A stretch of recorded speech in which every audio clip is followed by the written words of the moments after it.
অন্তর্বর্তী সরকার কি আরও 5 বছর রাষ্ট্রীয় ক্ষমতায় থাকতে চায়? কি মনে হয় আপনাদের? আপনারা জানেন যে ফেসবুকে বিভিন্ন ধরনের ইভেন্টস খোলা হচ্ছে যে ডক্টর মোহাম্মদ ইউনূসকে 5 বছর রাষ্ট্রীয় ক্ষমতায় দেখতে চাই।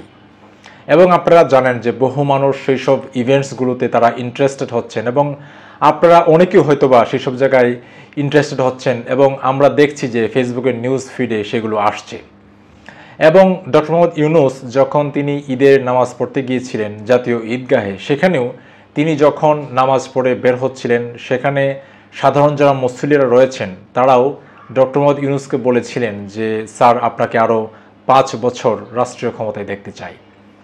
এখন রাজনৈতিক যে মহল রয়েছে বাংলাদেশে, তারা অনেকেই মনে করেন যে এই যে ফেসবুকে যে ক্যাম্পেইন চালানো হচ্ছে বা যে বিভিন্ন ধরনের ইভেন্টস খোলা হচ্ছে, সেটা হয়তো বা সরকারই করছে, বা সরকারের যারা শুভানুদ্দায়ী বা সরকারের যারা শুভাকাঙ্ক্ষী, যারা মনে করে যে এই সরকার থাকলে তাদের লাভ হবে, তারা হয়তো বা এই কাজগুলো করছে এবং তারা এগুলো টেস্ট করছে যে আসলে জনগণের মধ্যে রিয়াকশান কি হয়।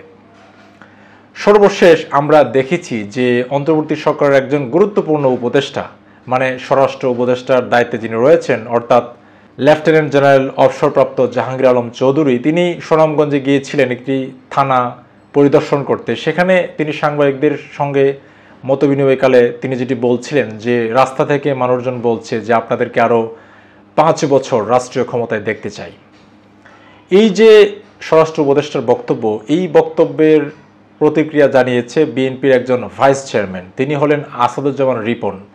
মানে 10 এপ্রিল স্বরাষ্ট্র উপদেষ্টা বক্তব্য দিয়েছিলেন, তারপরের দিন অর্থাৎ 11 এপ্রিল বিএনপির এই নেতা যেটি বলছিলেন যে কিছু কিছু উপদেষ্টার বক্তব্য শুনে মনে হয় তাদের ক্ষমতায় থাকার খায়েশ জন্মেছে। তিনি যেটি বলছিলেন যে জনগণ নাকি অন্তর্বর্তী সরকারকে 5 বছর ক্ষমতায় দেখতে চায়, এটি আসলে একটি মিথ্যা কথা। তিনি যেটি বলছিলেন যে জনগণ আসলে জবাবদিহিমূলক সরকার চায়। এখন প্রশ্ন হলো যে অন্তর্বর্তী সরকারকে আরও 5 বছর রাষ্ট্রীয় ক্ষমতায় থাকতে চায়।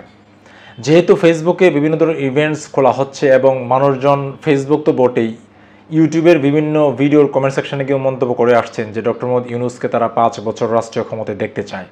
এবং স্বরাষ্ট্র উপদেষ্টাও যেহেতু সেই সুর মিলিয়েই বলছে যে রাস্তা থেকে মানুষজন বলছে যে অন্তর্বর্তী সরকারকে 5 বছর ক্ষমতায় দেখতে চায়।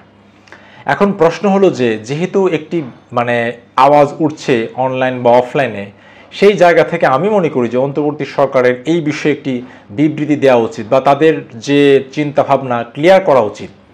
আপনারা জানেন যে অন্তর্বর্তী সরকার বিভিন্ন ইস্যুতেই তারা বিবৃতি দেয় এবং আপনারা যদিও জানেন যে ডক্টর মোহাম্মদ ইউনূসের একটি প্রেস উইং রয়েছে, তারাও বিভিন্ন বিষয়ে তাদের যখন দৃষ্টিগোচর হয় তখন অন্তর্বর্তী সরকারের পক্ষ থেকে তারা সেগুলো ক্লেরিফাই করে। যেহেতু স্বরাষ্ট্র উপদেষ্টার বক্তব্যের পরে বিএনপি একজন নেতা তিনি প্রতিক্রিয়া দিয়েছেন এবং সেই জায়গা থেকে আমি মনে করি যে সরকার থেকে আসলে একটি ক্লিয়ার কাট স্টেটমেন্ট দেওয়া উচিত যে তারা আদৌ এই 5 বছর ক্ষমতায় থাকতে চান কিনা বা এইসব বিষয়ে তাদের মন্তব্য। এখন দেখেন যে যেহেতু এই অন্তর্বর্তী সরকার যেসব রাজনৈতিক দলগুলো বাংলাদেশে রয়েছে তাদেরকে তারা স্টেক হোল্ডার মনে করে থাকে এবং অন্তর্বর্তী সরকার যেটি বলছেও যে এই রাজনৈতিক দলগুলোর সমন্বয়ে বা ঐক্যমত্যের ভিত্তিতে তারা সংস্কার কার্যক্রম চালাবেন, সেই ক্ষেত্রে এবং অন্তর্বর্তী সরকার ডক্টর মোহাম্মদ ইউনূসও যেটি বলছেন যে তারা সর্বকালের বা সেরা একটি নির্বাচন জাতিকে উপহার দেবেন, সেই জায়গা থেকে রাজনৈতিক দলগুলোর মধ্যেও যেন এই বিষয়ে কনফিউশন তৈরি না হয় যে আসলে সরকার কি করতে যাচ্ছে, তাদের কি সেই মতলব রয়েছে কিনা বা তাদের কি সেই ইন্টেনশন রয়েছে কিনা যে আরও 5 বছর রাষ্ট্রীয় ক্ষমতায় থেকে যাওয়ার। সেই সব বিষয়ে অন্তর্বর্তী সরকারের আমি মনে করি যে অতি দ্রুত এইসব বিষয়ে তাদের অ্যাড্রেস করা উচিত। হ্যাঁ বা না, একদম ক্লিয়ার কাট মন্তব্য। আসলে অন্তর্বর্তী সরকার যদি এইসব বিষয়ে তাদের অবস্থান পরিষ্কার না করে, তাহলে এই যে রাজনৈতিক মহল রয়েছে বা রাজনৈতিক সচেতন মানুষ রয়েছে বা রাজনৈতিক দলগুলো রয়েছে, তাদের মধ্যে কিন্তু সন্দেহ বা অবিশ্বাস বা আস্থার সংকট তৈরি হবে এই অন্তর্বর্তী সরকারের প্রতি। আমি ব্যক্তিগতভাবে মনে করি যে অন্তর্বর্তী সরকারে যারা রয়েছেন তারা প্রত্যেকেই বিচক্ষণ এবং প্রজ্ঞাবান, তারা অতি দ্রুত এসব বিষয়ে নিশ্চয়ই কার্যকরী পদক্ষেপ নেবে। আজ এ পর্যন্তই, ভালো থাকবেন সবাই।